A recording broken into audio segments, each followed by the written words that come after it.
Hello and welcome to another edition of Data Delicacies, powered by Incentivio, hosted by yours truly, Arun Kumar.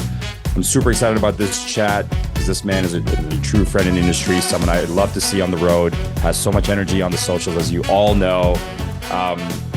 Always rocking the Q gear everywhere he goes. And honestly, if I look at one of my favorite people in the industry, this is kind of, guys top of my list. So the one and only Michael Sien from Q. How are you, man? Oh man, I'm great. I'm flattered, like I'm already blushing, and Oh, we're no, only 30 well seconds deserved. in. But I will say, with regards to always rocking the Q garb, I actually don't have one on today because I get chastised sometimes at the shows because it's 11 o'clock at night and I'm still wearing Q garb and no one else is wearing their colors. So I finally took the hint and am not always wearing the Q garb after show stuff. So Hey, anyway. don't give in to peer pressure, man. You do you. All right. You always do you. So Mike, thanks for jumping on. I've had the pleasure of working with you for years now across, a couple different companies, but what I'd love to dive into to start is kind of your story, right? I know you've been in the industry for some time, you've worked with different folks, and we'd love to just talk about, kind of your journey and what brought you here to Q. Yeah, I started in the hospitality industry, I'm sure before you were born, back in 1984. And I really have had one foot in hospitality and one foot in tech almost my whole life. It started off with all hospitality and then it moved to all tech. And then through a set of circumstances in my life, I was kind of doing a little bit of both for a number of years. I've had the honor of working for companies like Open Table and running a fine dining establishments on the hospitality side, and then I started consulting. And even when I was consulting, I always wanted to be active in a restaurant, so I would still on the weekends work at an upscale bar, slinging drinks and putting on a show. Yeah. Right, that's Yeah. what you want from your bartender, right? And so a previous VP from Micros came in and sat at the bar and we were chatting and he passed me a business card of this company Gusto, which was the predecessor in brand name to Q. And I hadn't been in technology in a while. I thought, well, let's give that a go. That was back in 2015. And so that's what brought me back in. And I met Nico, day one in April of 2015 and never looked back since. So Yeah, love it. Awesome. Yeah, 2015. I mean, it's almost 10 years ago, right? And I think yeah. that the industry has changed a crazy amount. Obviously, we had, COVID happen, and then different types of tech became more prevalent, right? A lot of the online ordering platforms and a lot of platforms that allowed folks to sell without coming to brick and mortar. Wanted to ask you this, like, do you feel that the industry is changing at a more and more rapid pace, almost on a yearly basis now, compared to like how it was way back when? Oh, 100%. And to me, it all sort of started with the iPad, right? When the iPad came into the commercial space, it started to accelerate everything. There's so many apps and technologies that were built for cloud or tablet. And as is so many things in our world, the pendulum swings a little bit too far, right? The tablet and app based stuff was fast and affordable, but feature challenged, right? So since then, it's trying to center back to a balance of efficiency and ease of use, but not compromising on stability and features. Right. COVID certainly accelerated it. And it's interesting that I almost think it was more, most people look at it as COVID and all the byproducts of that changing it, but I kind of think that's more guest driven. I look back at COVID and post COVID as an epiphany or a sort of V8 moment. The guests were like, wait a minute, it's about us. Yeah. We're the ones in charge. We're driving what and how the ways that we engage the brands we want to. So we want them to start developing their technologies, both digitally and on-prem, to accommodate us. And that was like the Great Awakening. And so the technology industry is responding. The other thing I would say is that I've noticed in my time in hospitality tech is that thank God for fast casual and QSR, that segment, because if Mhm. you look at technology as sort of a 4-lane highway, in my mind, the left lane, the fast lane, where everything is coming in at a rapid pace, that's fast casual and QSR. Nearly all the evolution in the hospitality space is taking place in the fast casual QSR space, and then it's trickling into casual dining and fine dining, etc. So those are the two things I've noticed most, especially in the last 4 years.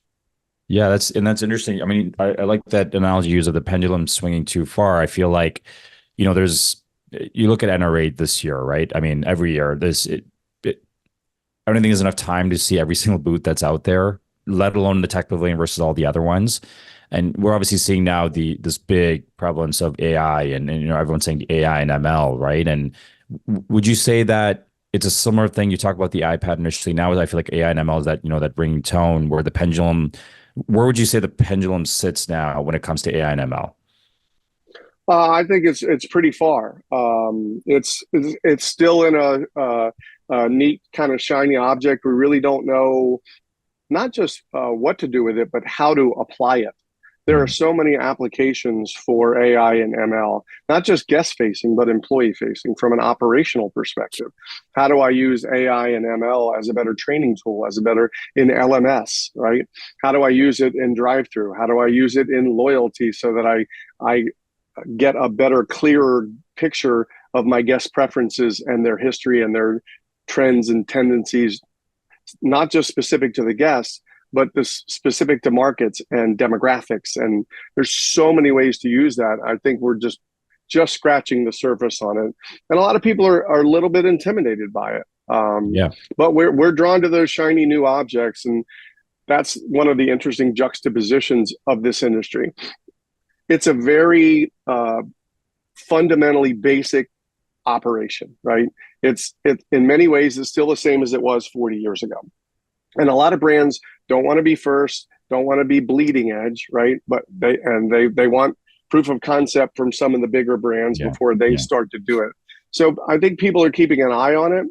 I think the bold, aggressive brands that are risk takers are willing to get out there and get hit in the mouth, Yeah. right, and test it for everybody. And so I think it'll be a couple of years before you really see it executed effectively, cross brand, cross industry. Yeah. Yeah. I know. I think I'm in the same boat there with that thought. I think there's almost an overwhelming amount too. I think from some of the folks I've had on the show, both on the vendor and the operator side, there is an overwhelming amount, and I think there is that hesitation to be like, hey, we want to jump on this first, right? It's like, hey, let someone else try it out, and then we're happy to be like second, third, fourth, fifth movers. But Mm-hmm. being the first mover, especially now with the margins are thin and things are tough, right? Like, rates are high. There's all these different things going on. To add something risky into the mix is a tough thing to do. And, I think the one topic I want to shift to here is, I've obviously, with my time at Seven just we've been partnering with Q for a long time. And I think I've always respected the approach that you've had in terms of like, heads down, make sure it's the best product out there. The go-to-market was always kind of more on the quieter front, and you were always making sure you had the right clients in. But then recently, I would say over the last 12 months, I mean, every week you guys have an awesome announcement about some of the big brands you've closed, right? So we'd love to just get some insight as much as you can share about what was that strategy, and how have you guys been able to really capitalize on your segment over like the last 12 to 18 months? It comes back to two words from my perspective: focus and responsibility. Right. So we have maintained a focus from the first line of code at this company that fast casual and QSR chains were what we were focused on. We were not going to try to be all things to all people, and we were not going to try to provide this solution that checks every box of all the requirements that you have from a technical perspective to run your restaurant. And so that plus this required responsibility, we feel like we're stewards of the industry. And because we sit in that left lane with the honor of being part of marshaling technology that comes into the industry, we wanted to be very responsible in how we delivered that. And so we've never let go of that as part of our DNA. And we've taken, to your point, a very heads down, humble approach to how we do it, making sure that we're listening to the market, to our partners, not just the operators, but great partners like Incentivio and even when you were with Seven Ships, what are the features and functions and demands that you're seeing from brands and guests that will make our solution a more stable, data-driven foundation upon which you can build a great brand, an efficient operation that delivers a consistently great guest experience. And we've not been distracted by those shiny objects. We have maintained that focus throughout, and we're so honored and feel so good about the brands that we have worked so long with that, to your point, have finally agreed that the Q partnership is the way to go. And we're just going to continue to stay humble and work hard and appreciate any brand that's willing to talk about innovation and where you want to see your brand in 3 and 5 years, and how do we help you get there. Yeah. No, I love that. And I think that resonates with, I think, everyone I've met on your team, right? Big shout out to Sean Brennan, good friend as well. And go Celtics. We've been chatting about that a lot. I'm sure when this episode comes out, the Celtics would have already won the championship and Sean would have been at the parade. But no, I think everyone from the team over the course of the years I've worked with Q have been awesome. And I think the way you choose your clients in terms of like being very methodical with that approach, I think that's how you also chosen your team. And I think everyone comes from a ton of experience, and it's like you're all kind of part of that same, knit from the same cloth, which has always been fun to work with from a partnership perspective. So I want to kind of shift the topic here. You brought this up earlier, the concept of loyalty, right? So that's, kind of how we partner together. And we've had some cool chats about this in our regular syncs. And, before we really dive into it, I want to just ask kind of a very blank question is what does loyalty mean to you? From my perspective, coming from the operator side, loyalty to me starts with a great guest experience when I engage the brand. I don't worry too much about things like rewards and such. My priority for loyalty to me as a guest is that the experience is great. The food is great. The people are great. The ambiance, the whole interaction with the brand, I want it to be top notch. Second is I want to feel special. I don't really care about whether you're giving me something. I want that validation of me as a person mattering to you. And I will tell you, I still go into restaurants today where if I go in, and even if I like the food, if I don't walk in, and I tend to visit the same places frequently as most people do, if I'm not feeling the love, I'll stop going. I want that Maslow's kind of hierarchy of needs thing. That's what loyalty means to me. And then you augment that with, thank you for being such a great guest. We would like to use some surprise and delight to acknowledge and appreciate you coming in as often as you do. And love that. And I wanted to just, understand from your perspective, a lot of the brands, well, not say a lot, but there are brands out there that have a lot of the tech and the information with this is there, right? So where do you think that gap is between all the tech that, some of these brands have, but then making that into more of a personalized experience for the guests coming in? Do you think that some of that the onus is on, us as vendors, maybe not educating them enough or rolling this thing out the right way? Or is it more on the brand to be able to then, train their employees to build that culture on their side where it's like, hey, we're going to be very personable with each person that walks in? Like, what would you say is the gap there today? I think a lot of it is human nature is to keep doing what you've been doing, right? Mm-hmm. And loyalty, and you and I have had some pretty challenging conversations about the innovation in the loyalty space. And when loyalty, first started with the punch cards, 10 holes in your card and you get a free sandwich kind of thing, that entered into the digital space and has had some minor enhancements to it. But I feel like it's much the same as it was 8 or 10 years ago. There's not been a lot of innovation in the loyalty space. That's on all of us, right? So I think the guests are starting to demand something new and fresh. It might be expanding it to include other non-hospitality tethers, the gym or other things Yeah. that I Yeah. do that I'd like to loop those things together. I really think the feel special thing is important. So the use of social media and platforms like Instagram and TikTok, so that guests in a restaurant can post a video or a shout out to the brand and then get acknowledgement. People love that kind of stuff. So I think it's on all of us. From Q's perspective, we understand our position there, which is provide that data-driven platform that empowers loyalty brands to make their products shine and deliver that data in a meaningful way, both to the brand and to the guest, and get this really balanced,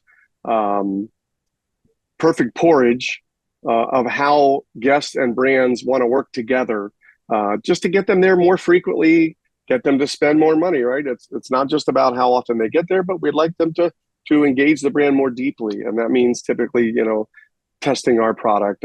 There are some brands out there that I think do a great job in things like LTOs or new products, right? And they're Yeah. using those activities to bring their loyalty customers, their most favored loyalty customers in, and the reception of those customers to be part of that, you can tell how honored they are, how much they appreciate coming in, and you've got them for life. And so Yeah. um, I think it's a little bit on everybody, and I'm excited for what loyalty is going to be. I think loyalty, along with AI, I know, again, we've talked about AI and voice and ML as being the shiny one, but the real segment of our industry that has the most room for growth and I'm most excited about is to see what loyalty is going to do and become and evolve into in the next 2 to 4 years. Yeah, and we've had some really cool chats about this a few times, and I think that's what excites me about kind of being here at Incentivio and what we're doing and what we can start to do together, right? With Q is a lot of the guests in the show, I asked this question, and kind of like the overarching theme is that with all this tech that we have now, we crave personal interactions, right? It's funny because everything I think goes first. Like when you go to one extreme of stuff, everyone craves kind of the opposite, right? I look at tech now, I see people walking around with like old school cameras, like Leica cameras, right? That's Mm-hmm. becoming the Right. style now. It's so funny how you go to one end and we all want the other. So I think that's kind of, with Chivy, that's really what we want to build, is when we want to bridge that gap where every brand can create a very personalized experience for each of their customers so they feel special. Because I think you talk about that hierarchy of needs, right? Like that sense of like exclusivity and, hey, I'm a part of this special group. That's a nice feeling, right? And I look at, even just when I was at NRA, right? So we do a lot of traveling on the road, and I've been collecting my Marriott Bonvoy, and I went to NRA, and just even them saying, hey, hello, Mr. Kumar, like thank you for your loyalty.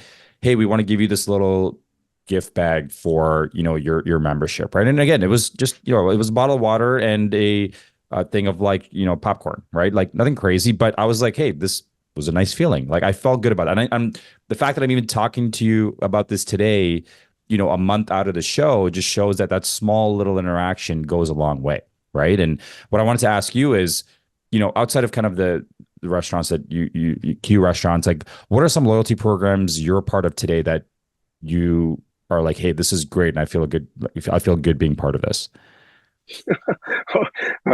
This is when my age is exposed because there aren't a ton of them. I like to cook for myself, so to be honest, I don't. I'm not on the loyalty side. I'm more into the travel piece, like you are, with my Hilton hotels and flights and such. I still think it comes down to um, do I feel special with each interaction? So I don't think guests necessarily want to walk into a property and have it be like a Norm from Cheers thing, right? Where everyone, say, "Hey, Michael," yeah. Yeah, yeah, yeah. But to be able to leverage technology in things like facial recognition and knowing that you just walked in, and it might not be that they recognize that you're there, but you might be close to the property, right? So we know that you're within 100 yards or some distance, and just popping an SMS up on your phone saying, "Oh, by the way, I don't know if you saw this, Michael, but we're running this special, which I know you've Mm. shown that you've liked in the past. If you come in the next 10 minutes, it's 50% off or something like that." Or it might be a new product.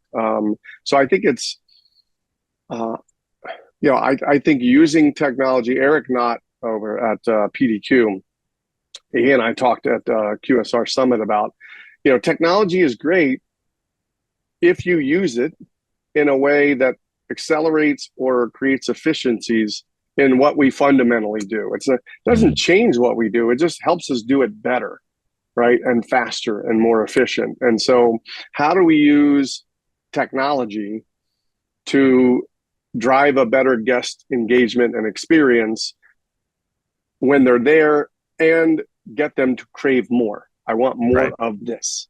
right. I'm a Southwest Airlines guy, and a lot of people sort of snicker at me. I don't do United or Delta. I just don't, because I know the drill. I I just know it really well.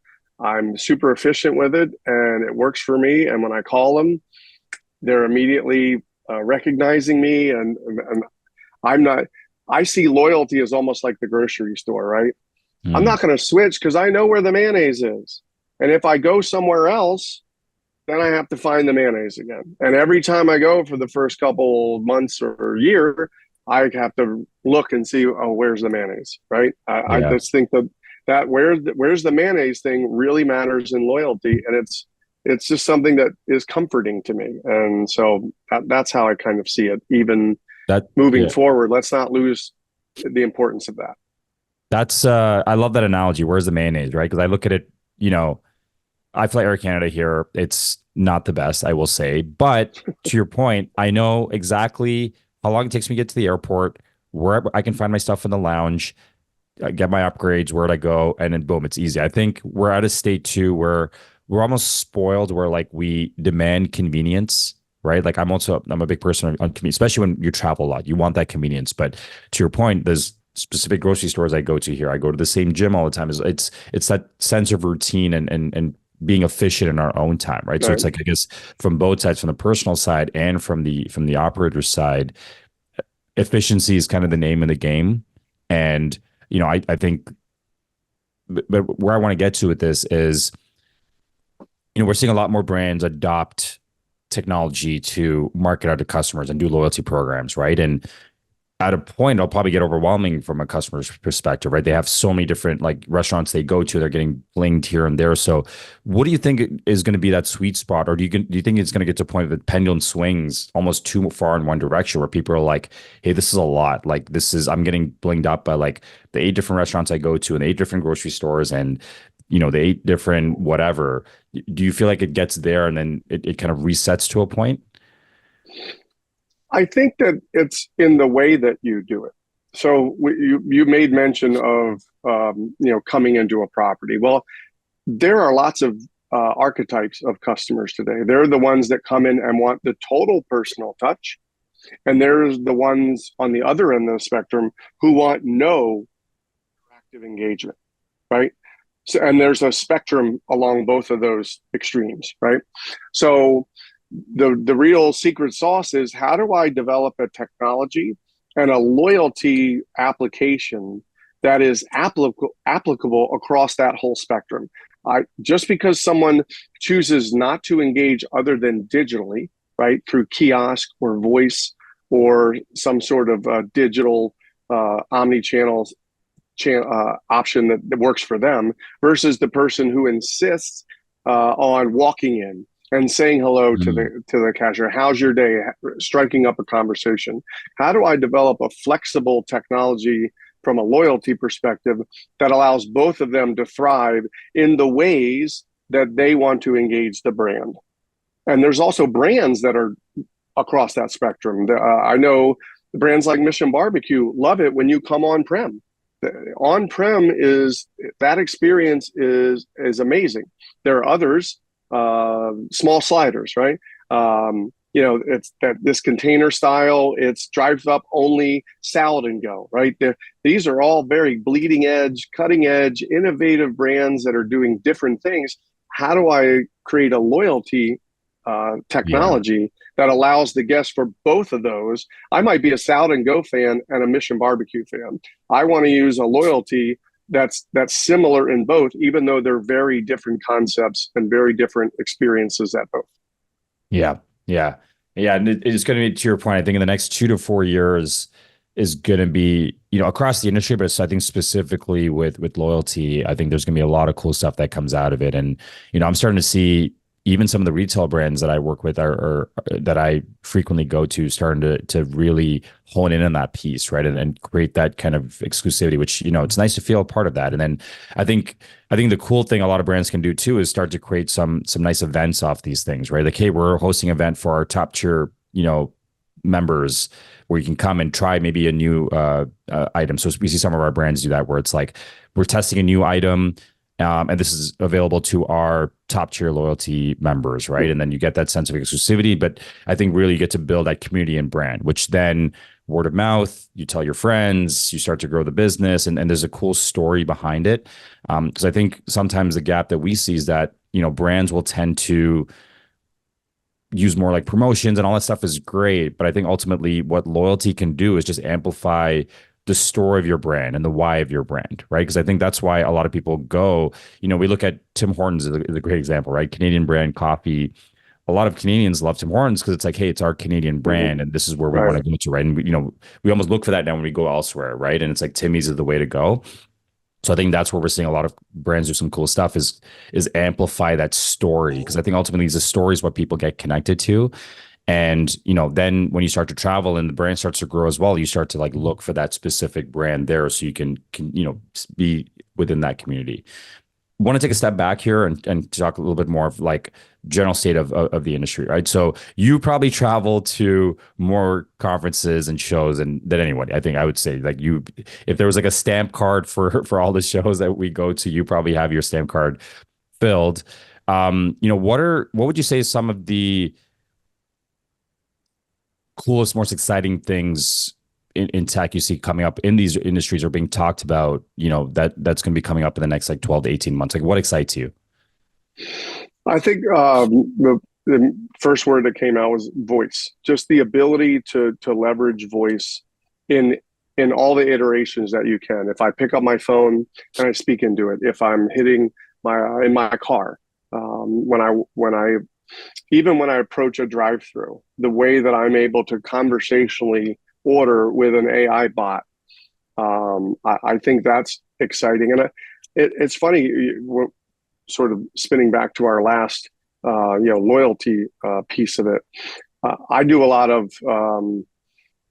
I'm impressed with Instagram and Google and how they have been able to ascertain things that are of greatest interest to me, and those things continually hit my walls, right?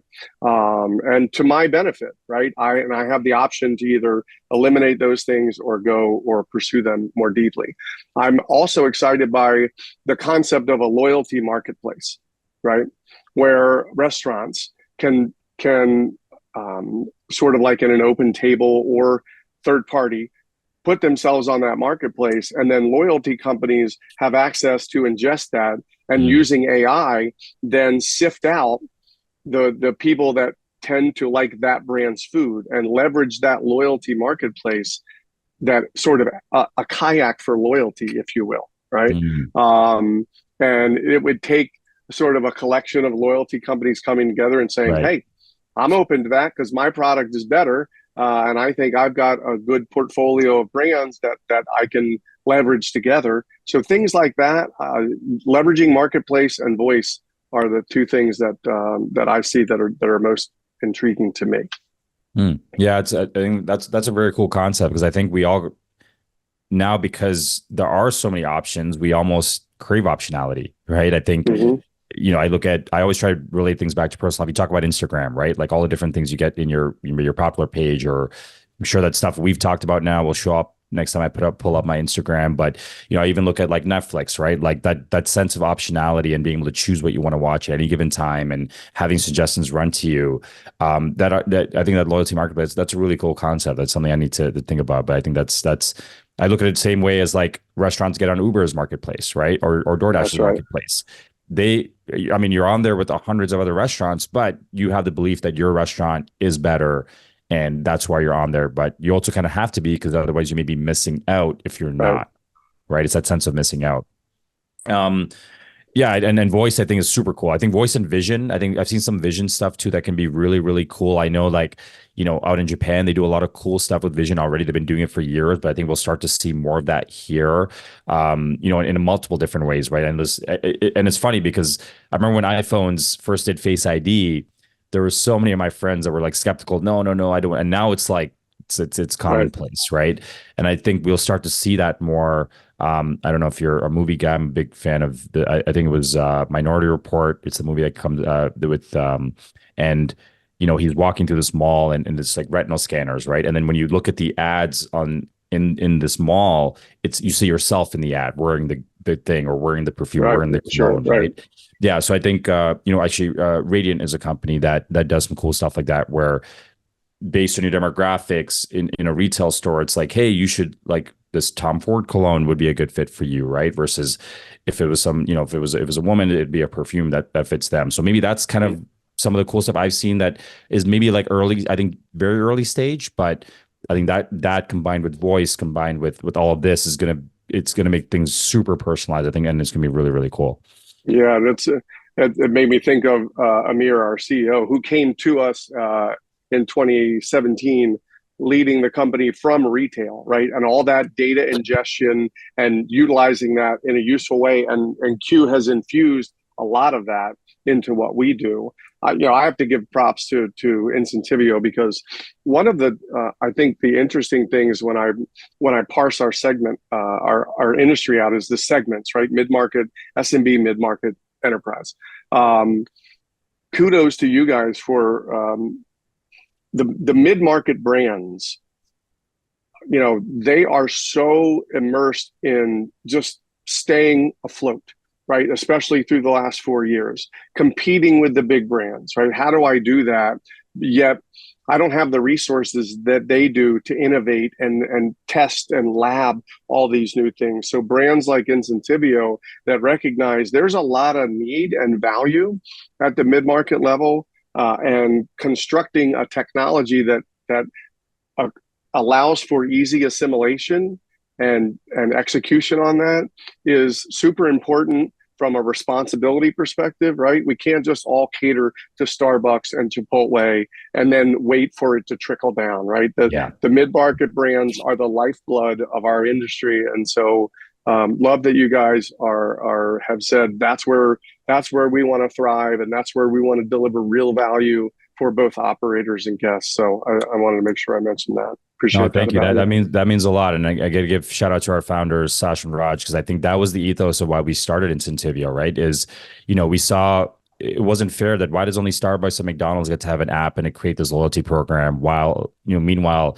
this coffee chain I know locally here would be great if other people knew about it, but they just don't have hundreds of thousands, if not millions of dollars, or 10 people, 1,500 people in their marketing department to go do the thing. So we wanted to give that power of what Starbucks and McDonald's were doing to any emerging brand. Because again, it's all about building that community and building that brand and telling your story.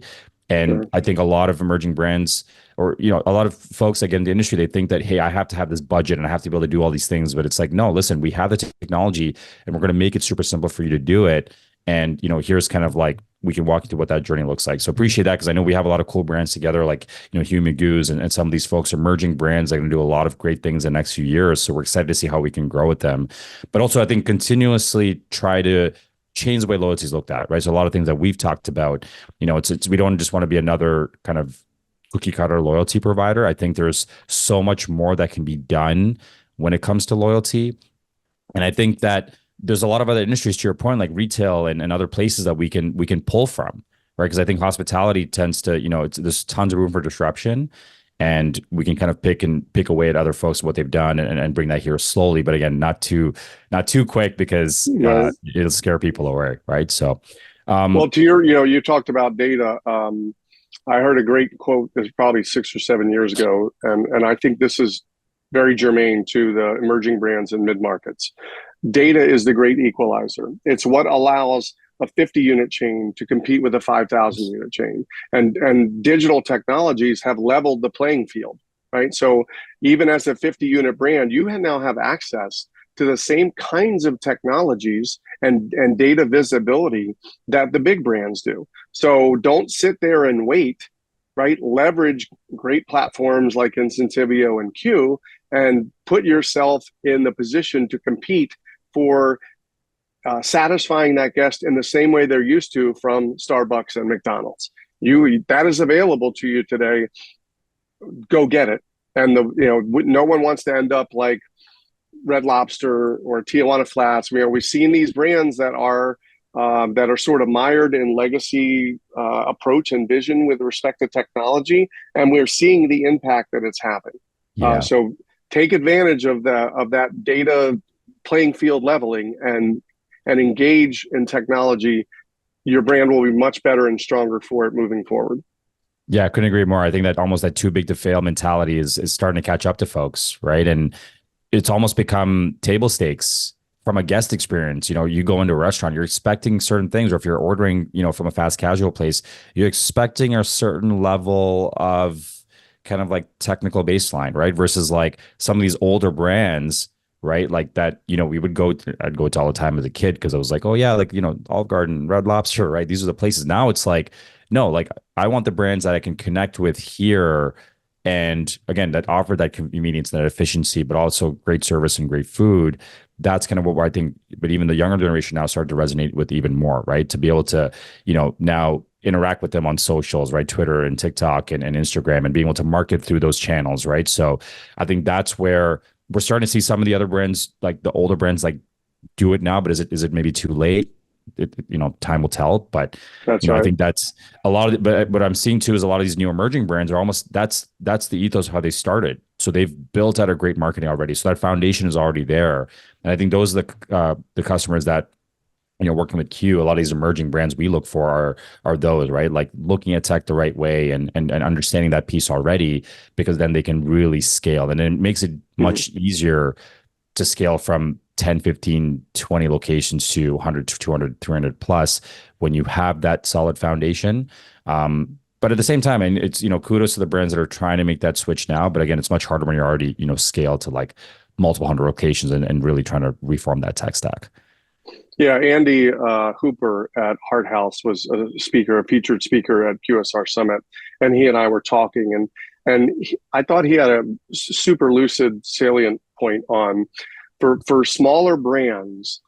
If you're looking at where am I going, like I want to partner with a technology taking into account more where I want to be 3 and 5 years from now than just how do Yeah. I make sure that I check these 2 or 3 boxes on reporting or KDS or some sort of feature function thing that seems really important. And I'm not discounting it, but taking that broader vision of what do I want my brand to be moving forward? Those are the brands that will have the greatest success moving forward, because all of a sudden you look up from 3 weeks, 3 months, and you realize, oh my God, I'm so far behind everyone. Now I'm under the gun to catch up. And so keep your eyes up, know where you want to go in 3 to 5 years, and engage, brands like Incentivio that have that sort of guest experience order journey platform to facilitate that. I think that's where the winners are going to go. Yeah. And that's why we love work with y'all, and that this partnership is gone so well, because we both have that forward look, right? Again, you have to have the table stake stuff now, but because the world is changing, I mean, if we look back 5 years compared to now, it's like a completely different world.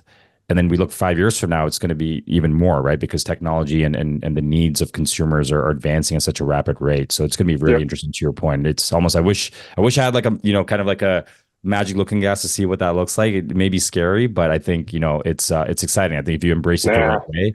yeah, that's the exciting part is not knowing what's coming Yeah, and that's true. then That's what makes life fun, right? pivoting, Yeah. right? So, Um, so love all your thoughts there, Mike. I want to kind of shift the topic here a little bit about you and your skill set, because I think when I look at networking, business development, the ability to work a room, I think you are one of the best in the industry. Like I've learned a lot from you, and just even working rooms with you, it's been a lot of fun.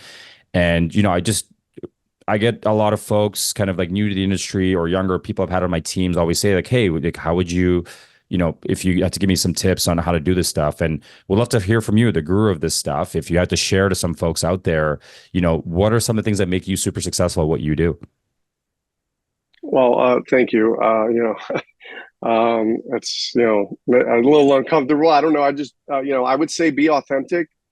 I think we all sort of tend to envision what we're going to be doing at the show or at the event, and then we sort of get in our heads too much and start to be something we're not. And so I would say be authentic, always be genuine.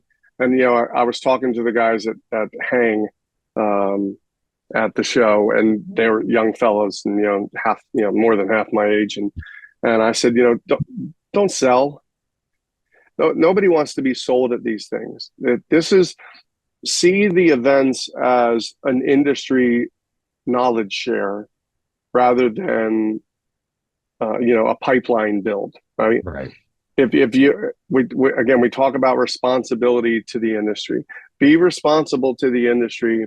Meet, much as operators have to meet the guest where they are, those of us that provide and supply resources to the industry, meet the operator where they are. They'll let you know when they're ready to engage in whatever technical evaluation they might be undergoing. So just be responsible, be authentic, and don't sell. Have good energy. Try to untether yourself from whatever distractions and life invades. Right? We all have things going on in our lives that tend to be distracting, and so try to be fully present, authentic, don't sell, and just be yourself, and then follow up afterwards, right? But at the show, just be genuine. Yeah. Thank you. Sorry, I didn't mean to put you on the spot, but I felt if we had a chance to pick your brain on this stuff, and this is super helpful. I think this is, I think sometimes we go to shows and we see a lot of this, right? It's almost like, people are trying to sell way too much, and then to the point where operators are flipping their badges, or like they're not telling people that they're going, right, because they feel like they're going to get mauled, and that's not what we want. Right? I think that's not hospitality, you know what I mean? And I think these shows, some of the shows do it really well, right, where it feels more of networking and it feels like more thought leadership, and we're just kind of sharing ideas and having good conversations. Right. The other ones, it feels like you're walking through like a bazaar, right, where it's just like, I always use the same metaphor, the movie Airplane, which is, if you haven't seen it, and the younger generations, there's a scene where the pilot, I can't remember his name, but he's walking through the airport because he's going to go help, right? And of course, every imaginable charity is offering him flyers on things he can do, and he gets to the point where he just starts punching them because he's trying to get to the terminal. And in my mind, I think that's what operators feel like it shows, right? Yeah. Don't do that to them. Just they're there for a specific purpose. You're there. They know you're there. Let it be a little more soft, a little kinder, gentler product positioning. Agreed. Is always the way to go. Yeah. And the last thing I'll say there is like, I notice a lot too, that sometimes, folks on the vendor side, the way they talk to and interact with and their energy around operators versus other vendors is so different, right? It's like they're almost like Dr. Jekyll, Mr. Hyde based on the badge. And I think, we're the same, where it's like, listen, whoever we talk to, you're going to find the genuine version of us. And it's because I know a few folks in the industry that have, they own brands, but they also own their own tech company, right? So they kind of live in both worlds. When they come to the shows, they'll typically come as a brand. And it's funny because when they come there and they say kind of like who they are, it's like, sometimes if they come, they talk more about the vendor side. Everyone's like, oh, but they talk about the brand side, people's eyes light up. So it's just interesting to see that dynamic. True. But ultimately, I think it's to your point, it's hospitality, right? You should be treating people Yeah. the same way, whether they're, the head of this brand versus a BDR. That's kind of how I approach it. And I find that everything really comes full circle if you're the same all the time versus like Yep. you're trying to like Dr. Jekyll and Mr. Hyde it across all these different people we meet, which is a lot. Well, people see through that. I'll finish this segment or this portion topic of it. I was at RFIS 2023, and the next day I got approached by an operator who said, I wanted to let you know that compliments when you're not there are the ones that are the most valuable. And she said, we were at a table, six of us, and we were talking about POS, and the prevailing sentiment was that everyone hates POS.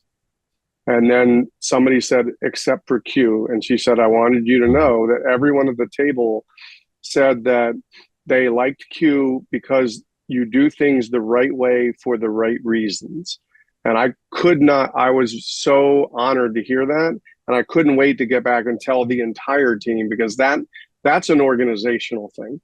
And so, with respect to how you present yourself at events, don't be because again, if you're Jekyll and Hyde, that's going to be seen. Do things the right way for the right reasons, and the outcomes will take care of themselves. Yeah. And I mean, that's kudos to you. And I'm not surprised. It's awesome to hear that, but I'm not surprised because I think everyone in your team, I've got to build some really great relationships with, and we talk about stuff outside of work, which is, I think that's kind of the great byproduct of this industry, right? You have a lot of really good people and you can build a lot of great friendships around it. But again, it's because of the way your team handles yourself. I find like everyone I meet, whether it's I've met them for the first time or multiple times, it's like we feel like I've known them for years, right? So the team, big shout out to the Q team. Y'all are awesome. Thank So you. Mike, thank you so much for all the great insight you've shared. How I typically like to wrap up the show is with a quick lightning round. So I'm going to ask you a few kind of rapid fire questions. First thing that comes to mind, let's hear it. So to start, what is your current cocktail of choice? Ooh, mezcal Negroni. Ooh, mezcal. Are you a big mezcal guy? I am, and I like big flavors that are bold, and so I would say mezcal Negroni. Okay. Brunch party or dinner party? Dinner party. Why?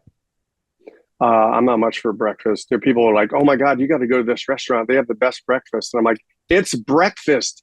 How do you mess it up? It's breakfast." So yeah, dinner party all day long. Conversations are different. It's just a whole different vibe. Yeah. Okay.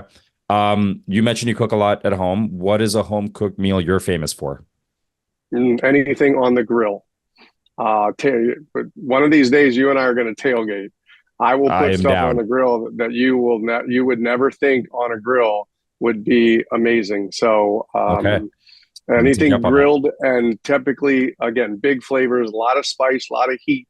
So yeah, anything on the grill. So do you have a pretty intense like barbecue setup there, like big green egg kind of smoker type, or you So keep it simple? funny you mention that. I'm by myself, so I have a Weber Little Smoky. I use charcoal. I am old school. Nice. I have a fire pit with grates that I will throw the grate right over the fire. I don't use any gas ever for any of that. Everything is very authentic, and so it's not really big. Again, you don't have to go big and expensive and Yeah. complex to deliver great. Yeah. Yeah. And I'll just mention a point there. Funny, we talk about all this tech. I mean, I've seen some of these smokers now that have like a little sensor inside in an app that tells you when the food, and I'm like, who would have thought that people would be using apps to make sure that their steak is done the right way? But Right, it's the right. life we live right today, right? Um, if you had to shout out, where are you, for the folks listening, where are you based out of? I'm in Maryland. I live in Maryland, just north of DC, and I've been here my whole life. Okay, so your whole life. So this is the good one then. What is your favorite restaurant in the city and your favorite dish at that restaurant? Well, I don't. So my favorite restaurant anywhere within where I am is a restaurant called Charleston in Baltimore. It is run by Cindy Wolf and Tony Foreman, and Cindy's the chef there. She does a sweetbreads dish, which is thymus gland. I'm a gland guy. I like liver and onions Oh, and okay. sweetbreads, and her sweetbreads dish is I will go there just for that. It's delicious. So Nice. Awesome. Well, Mike, thank you as always for jumping on. I think, I feel we could continue this conversation on for hours, but we got plenty of time to do that on the road when we see each other For or sure. on our catch up. So, any last parting words as we wrap the show up here? No, but you might be surprised to know that this is my first podcast ever. Really? So I'm honored to dive Oh, into the podcast pool with you, man. hey, you could have fooled me, man. This was great. I mean, but I think it just goes to show, your expertise, your time in the industry, right? Like, Mhm. you have so much to talk about and so much great insight. So, hopefully this is not the last for you. I'm sure you'll get plenty more, and maybe that's what I'll try to get out of this show is get you some more airtime with some more podcasts. Well, I just, whether you're inside the restaurant industry or not, be passionate, love what you do, be authentic, be genuine, be kind, right? Respect other people's passions and authenticity. And that's what I try to bring is just that to every interaction and every engagement I do. I love this industry. I love that we're all doing the same thing, which is ultimately delivering a great guest experience. You never, I said this when I ran restaurants. We don't serve food. We create memories for people. And I believe you do that in every hospitality interaction because you don't know, even if it's as simple as, do you remember that sauce we had on that taco? Oh my God, it was so hot and I was sweating and I started crying, like that kind of stuff. We get that opportunity Yeah. in every engagement. And who wouldn't want to be part of that? I love that I've been part of, at this point, millions of memories that have been made by people in restaurants these last 40 years. And I can't wait for the next 40. Yeah, I love to hear that, man. And honestly, I look back at my favorite, not only just in this industry, but in life, right? A lot of it revolves around some sort of hospitality experience, right? Hey, we went to dinner, and it's never a thing I did alone. It's always a thing I did with people, right? Hey, Mm-hmm. remember that dinner we all went to? Remember this place, or remember that brunch bar, or whatever? It's always that. And actually, I got to shout out. One of my favorite memories in this industry was my first RFDC I went to. Right, everything just opened up. It was in Vegas. I'm coming from Toronto, where everything's locked down. I'm like, holy smokes! Like this is insane. And we just I was with the Seven Shifts team, just a very impromptu that we went to Carbone. And I was with Sean before, and I think Sean had to go to another event. And I'm like, Sean, just come for dinner with us. And he's kind of walking with Nico, and then he's like, you know what, I'm gonna come with you guys. And he came, and it was a few other folks in the industry, but that's where Sean and I literally we just sat at Carbone for probably like 4 hours, ate amazing food, drank wine, they had old school hip hop playing. And to this day, we bring up that experience because that's something I'll never forget in my whole life, right? So I think that Sean and I talk about that a lot. And again, to your point, it's that hospitality experience and these bringing these people together Mm-hmm. that stands on my mind and it's something I'll never forget. So I'll fire a rapid one at you. Old school hip hop, number one. Ooh, number one, I'm a big Tribe Called Quest guy. Oh, dude, I was going to say that. Oh, I'm a big I Tribe took Called a hip Quest hop guy. dance. I took a hip hop dance class about 5 years ago, and people were like, "Why are you doing that?" I'm like, "Because I can't listen to Tribe Called Quest and not dance. I got to learn how to do that." And it was So all tribe based. So Oh, Mike Young and love it. I, we chat a lot of records. We're big vinyl guys, right? And we're big music guys as Mm-hmm. well. And I was just telling him I just bought the Midnight Marauders vinyl. I'm slowly trying to build my vinyl connection, which is not cheap, but we always share kind of our vinyl stories. But for me, Trap Call Quest, it doesn't matter the mood I'm in, where I'm at, what I'm doing, it will always get me in a good mood. And I Yep. can just kind of rip through the albums and that I think it's that art of storytelling that they have. Uh, I just yeah, for me, Tribe is up there. So I love it. Love it. Marauding for ears, man. there we go. So Mike, thanks again, man. I mean, I just kind of quickly recap some of the cool stuff that you'd mentioned, through this, and we talk about technology, right? And kind of the great awakening of how guests realize that hey, this is about them, and really what technology is meant to do is create efficiency and ease of use and make our lives easier, but more importantly, from a brand's perspective, be able to tell their story, right? Like what are they doing, and how QSR is kind of the always the first ones to be able to adopt this stuff, and then kind of the rest of the industry follows from there. And your concept of loyalty, right? It's really engaging with the brand from both the customer's perspective and the operator's perspective. How do they engage out, and how does folks like us going to a restaurant be able to engage with these brands? And the other really good analogy you brought up was where's the mayonnaise, right? When you talk about loyalty in your own life, I love that. That's going to stick with me is where's the mayonnaise? And I think the really cool stuff that so the other piece was data is the great equalizer, which we can agree more. That's a big ethos of what we do here. And I think even just in our personal lives, all the data that we have consumed now, I think we talk about, Apple Watches and Aura rings for sleep data and all this stuff, right? So helps us kind of get through things. And I think the really cool stuff that you shared just around, kind of how do you operate in this industry? How do you kind of work these rooms, right? So being authentic, being yourself, don't sell. We all have a responsibility to the industry that we have to uphold every single day. And I think you're the epitome of that. So thank you for sharing, Michael. Where can folks find you if they want to get in touch? Well, you can look me up on Instagram. I love to post my cocktails and food and things I like don't even that. think I have you on And that's Instagram. What the hell? I don't even have on your Instagram. This well, is I insane. try not. I don't mix my peas and carrots very much. Okay, yeah, that's fair. I'm okay with that. So yeah, you can find me at just mscene@qbeyond.com via email. Certainly hit me up on LinkedIn. I'm not bashful about throwing videos on there pretty regularly. I got some really cool ideas coming up for FS Tech this year. Nice. So Nice. a lot of fun. Going to do a movie theme, and so I'm going to be playing different characters in movies and my little video snippets. So I'm thinking about the fun ways to just engage the brand and make people smile and laugh a little bit every day if I can do that. Love it, man. You got to throw a Schwarzenegger. You got to throw a Schwarzenegger in there somehow. I'll have to work on it, but yeah, I should be able to do that. I'm a big Schwarzenegger fan, so yeah. Okay, cool. Yeah, so you know where to reach Mike is super active on LinkedIn, so he's very easy to reach. So please, make sure you connect with him and the Q team is doing some awesome stuff. Yeah, so again, and if you do, make sure you call me Michael. Because if you call Mike, I won't even look because I don't even I'm a Michael guy. What do you prefer? Is it Michael? Oh yeah, 1,000%.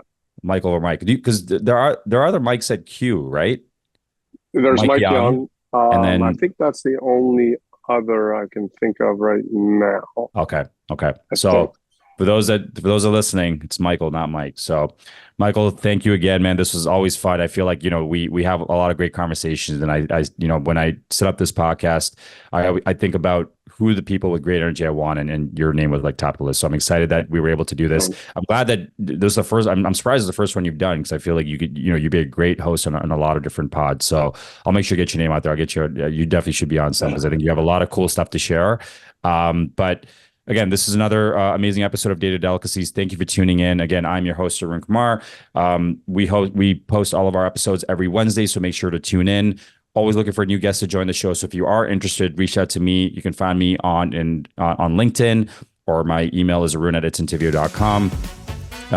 Again, we're trying to bring in the best and brightest in the industry on this show. So if you have cool stuff to talk about, anything tech related, we'd love to have you on. Hospitality. I mean, this is what we're trying to do is create a really cool community. So thank you as always for tuning in. Michael, thank you for joining. Really appreciate it. Until next time, bye everyone.